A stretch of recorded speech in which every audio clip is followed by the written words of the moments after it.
more supervisor meeting report. Please rise for the pledge of allegiance. Pledge allegiance to the flag of the United States of America and to the republic for which it stands, one nation, under God, indivisible, with liberty and justice for all.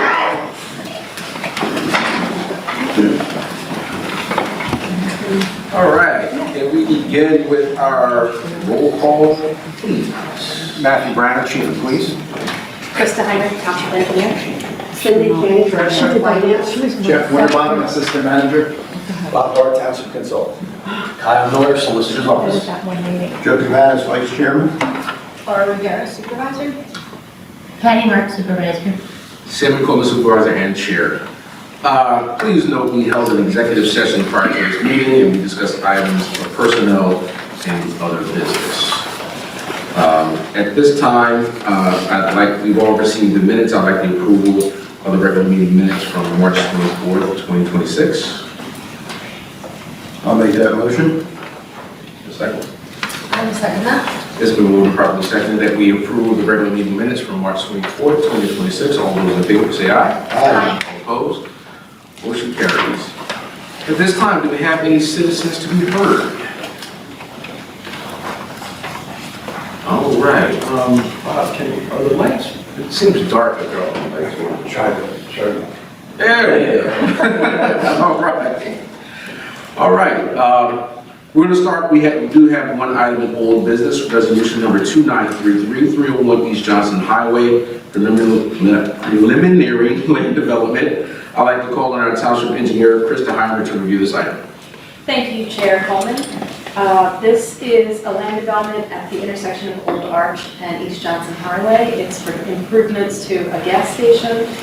They would be reconfiguring the fueling stations for a total of 3 pumping stations and then converting part of the existing service station building into a convenience store. This was before the Planning Commission on January 21st, and the Commission did recommend the granting of all the requested waivers and the approval of the preliminary plans. And then this will be back before you for final plan approval at some time in the future. The applicants are here today, or their consultants are here, and can answer any questions you might have. Are there any questions? Okay, hearing and seeing, and I'll entertain a motion for approval. I will put that into motion. Is there a second? I'll second. Second is that we approve resolution 2933. All those in favor say aye. Aye. All Who opposed? is the second? Patty. Okay, motion carries. I think that's all right. All right, now we're going to start with new business. Data center declarations. I'd like to call on Township Solicitor Kyle Miller to review this item. Thank you, Supervisor Mark. I'm sure you've all seen in the TV, newspapers, and otherwise social media especially, that data centers are becoming more and more prevalent in this area, the state, and nationwide. So as such, in an effort to stay ahead of the curve, Solicitor Alex Ballmer from my office took the opportunity to review the zoning code as written and determine that ultimately, as it currently stands, it could potentially be determined that the zoning code is unconstitutional due to the absence of defined uses and accessory uses for data centers and related buildings and or establishments. Accordingly, the municipality's planning code does permit the board to make a declaration that a portion of the zoning code is likely invalid due to the failure to address those data centers. So our office is recommending that the board consider a motion to declare a portion of the zoning code invalid and to authorize our office to draft a curative amendment to address those issues in the future. Thank you. Any questions? Hearing and seeing none, I'll entertain a motion for approval. I can make the motion. Is there a second? I'll second. Thank you. It's been moved and properly seconded. All those in favor? Aye. All opposed? Motion carries. Thank you. So moving on to resolution number 2935, security amendment for data centers. I would again like to call on Township Solicitor Tom Miller to review this item. Thank you, Supervisor Rivera. To summarize, Resolution 2935 in conjunction with the declaration that you just motioned, seconded, and approved, Section 6092 of the MPC requires that a resolution must also accompany that declaration and by making specific findings setting forth the basis of the invalidity of the zoning ordinance. Additionally, the resolution sets forth that the board desires to establish reasonable objective criteria for the siting and operation of data center uses.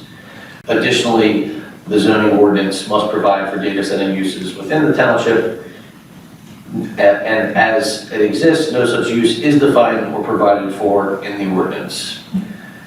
Furthermore, accordingly, due to the data center uses not being permitted or not permitting sufficient quantity, the board declares that the zoning ordinance is substantively invalid or is likely to be found invalid in that it fails to adequately provide for the use of data centers. And lastly, this also confirms that the township shall, within 180 days from the date of the declaration and the approval of this resolution, enact a curative amendment to validate or reaffirm the validity of the zoning ordinance. Okay. So in layman's terms, we're putting a freeze on any applications for a data center. Essentially, am I saying that about right? Yeah, so really what it is because you are required by law to have an area that allows, every township is required by law to have an area where, in this instance, data centers must be allowed. Our ordinance does not specifically say that.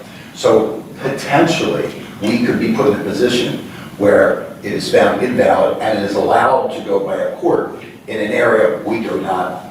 Right.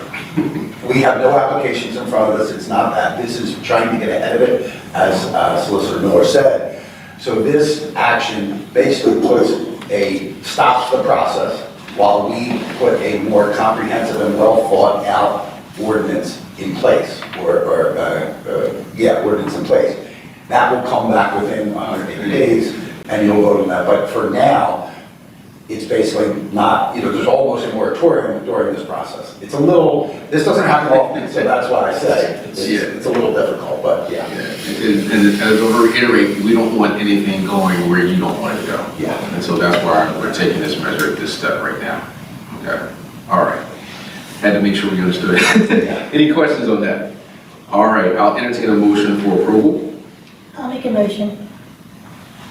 I'll second that. It's been moved and properly seconded that we approve resolution 2935. All those in favor? Aye. All opposed? Motion carries. Thank you. Road program bid award. I'd like to call on our township engineer, Krista Heinrich, to review this item. Thank you, Vice Chair Gomez. On April 22nd, bids were publicly opened for the 2026 road improvements program. We had 5 bidders. James D. Morris being the lowest responsive bidder at a total bid amount of $716,411.91. And we are requesting authorization to issue a notice of award to James D. Morris for that amount.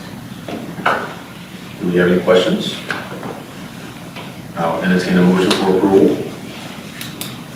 I'll make the motion to approve the awarding of the 2026 road program bid to James D. Morrissey Incorporated in the amount of $716,411.91. Is there a second? I'll second that. Thank you. All those in favor? Aye. All opposed? Motion carries. Thank you. Is it my turn? Oh, it's my turn. Long day. Public Works truck financing. I'd like to call on Finance Director Cindy King to review that. Thank you, Supervisor Rivera. As part of the 2026 budget, we provided for the purchase of 2 Ford pickup trucks for Public Works. They were budgeted out of the liquid fuel fund. And as part of that, we're only allocated a certain amount of our liquid fuel allocation each year, 20% toward vehicle purchases. We do have a carryover that we are carrying into this year, but because of that, I'm recommending that we do a lease for those trucks rather than outright purchase them. If we outright purchase, we're going to really tie up our money in future years, and we're not going to have enough to purchase additional vehicles as needed. So my recommendation in looking out over the next 5 years is that we do a 5-year lease on the 2 vehicles.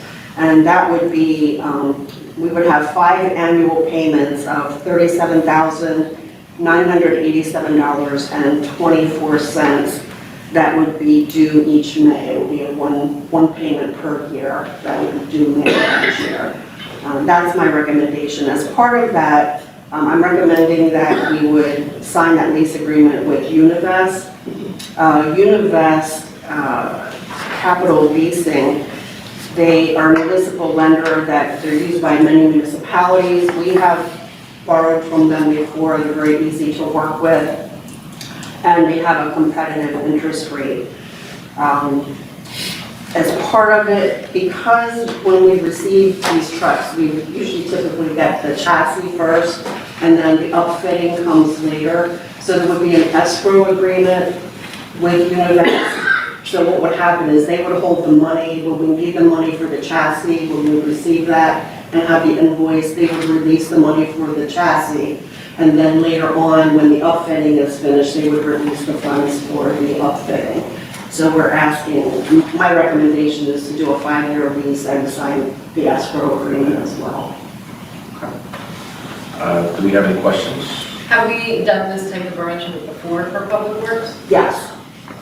And it's worked. So basically, we have use of the 4 vehicles for 5 years, and then we can trade them in? It says it's a lease It's a lease agreement. loan. It really is a loan. Yeah. It really is. So it's not like but we can buy out in the middle of it is the reason that it's called a lease. So if we get 2 years into it and we decide we just want to buy out the remaining 3 years. And there's we no can do that. restrictions on how we use the vehicle or? No.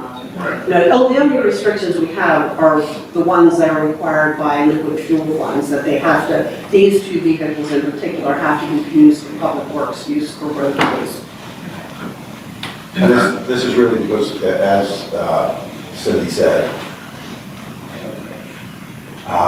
that you can only use so much of it out of liquid fuels for trucks. And we truly are committed over the next, between now and 9 months to up our road program, and we want to have as much liquid fuels funds available. We don't want to take as much away from that. So that's really why it's really a bookkeeping, a strategy here that we're doing, but it's very little difference than just buying.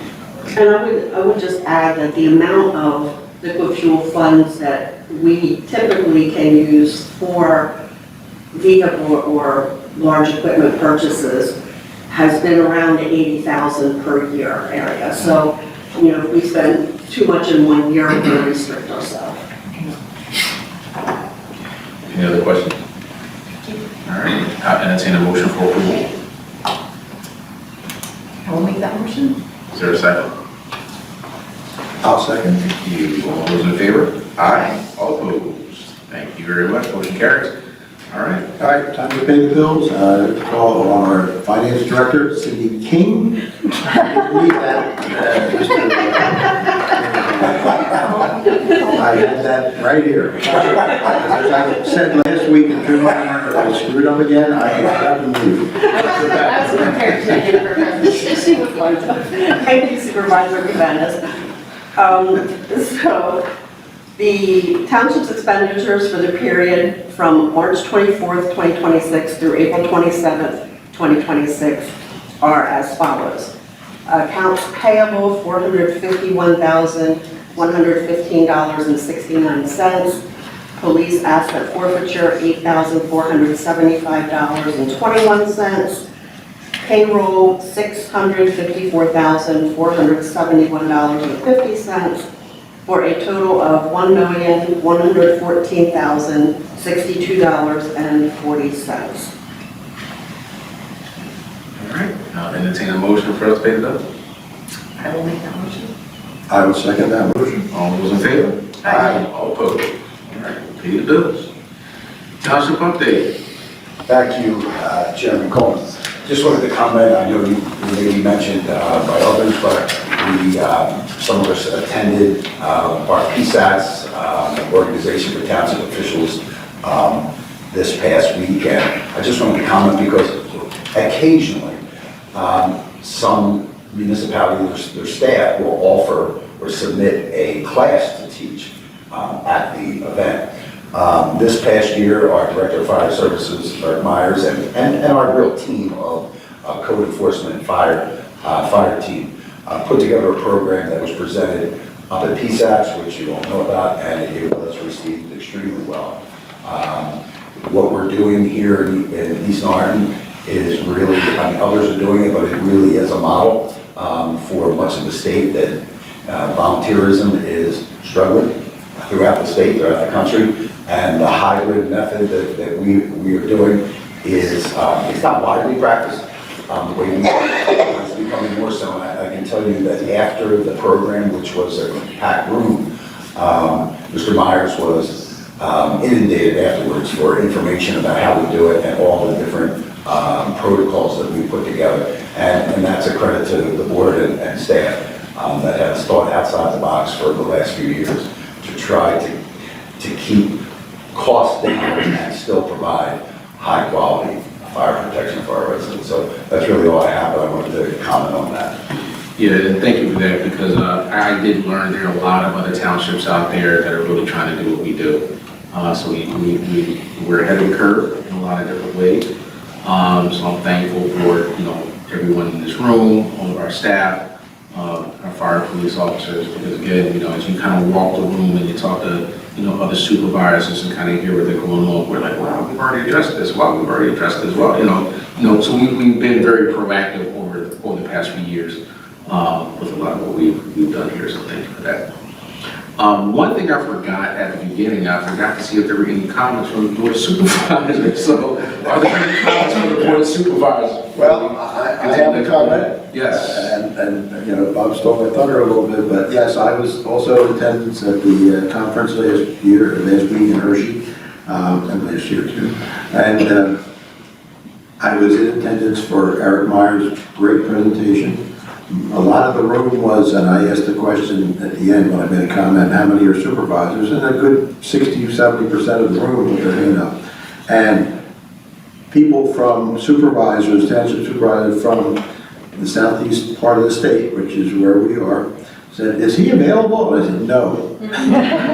We're keeping him. He's our, he's available for rent. You can have a session in your township anytime you want. He did a great presentation, and I give him a lot of credit for it. Any comments? Okay. All right, review of our upcoming events and meeting dates. Our zoning hearing board meeting is canceled, so our next event is going to be Monday, May 18th, 6:30 p.m. Historical Advisory Committee. Wednesday, May 20th, 7 p.m. Planning Commission meeting. Thursday, May 21st, Human Relations Committee meeting. And Tuesday, May 26th, our next Board of Supervisors meeting at 7 p.m. Upcoming events for the month of May. Monday, May 4th, 10 p.m. Bingo, please register. Saturday, May 9th, 2026, 11 a.m. 2 p.m. Party in the Park. That's for dogs. That's what that means. Wednesday, May 13th, 8 a.m. Battle of the Badges Blood Drive. Norristown Recreation Center, 3340 Harding Boulevard. Saturday, May 16th, 9 a.m. Our plant swap. Monday, May 18th, 10:30 a.m. Our next bingo, please register. Thursday, May 21st, 6:30 p.m. Our East Norriton Health Relations Commission Speaker Series on Mental Health Awareness, Session 1, Emergency Mental Health Services in East Norriton Township and Montgomery County. Monday, May 25th, Memorial Day, we will be closed. Thursday, May 28th, 1 p.m., That's at 3 p.m. Our movie, Thelma. Please register. And lastly, Saturday, May 30th, 9 to 11 a.m., meet the supervisors at Starbucks. And I will state we've also invited our police department and our fire department for a Meet the Supervisors event on May 30th from 9 to 11 at Starbucks. At this time, yes. Oh, I did think of something. No problem. Actually, I just had to clarify, it's our human relations. Is it human relations? It just says HRC, and I wasn't Yes, sure which yeah. it's human relations. My So mistake. the speaker series is an exciting new addition to their activities and programming, so I encourage everyone to come check that out. And then I wanted to thank the township for the excellent Easter egg hunt that they put on almost a month ago now. It's like, why? It seems so far away. But really well done, as usual, this year, but really appreciate it. It was a great time for all of our community families, and continue to be delighted and encouraged by all the amazing programming that our Parks and Recreation and Police and Fire bring to the township. And I will commend them, because when we say we start on time, we start on time. I'm like running down the hill with the kids. Out there were people showing up 15 minutes after we started. I said, "You're late, it's over." Yep. Because once those kids get out there, they grab those eggs, and we were in the parking lot saying, you can go up, but it's over, sorry. But there was still so many fun things happening with all the community vendors and partners and the Easter Bunny and The goats. the goats. I forgot about the goats. And who were the other celebrity guests? Bluey and Woody? Yeah, Woody from Toy Story, Yeah. yes. My kids were like, why are those two together? I'm like, why not? But thank you, this is great. Thank you. At this time, we'll entertain any citizens be heard. All right, hearing none, seeing none, I'll entertain a motion for adjournment. I'll make that motion. Is there a second? I'll second that. All those in favor? Aye. All opposed? Meeting adjourned. Thank you, and have a great night.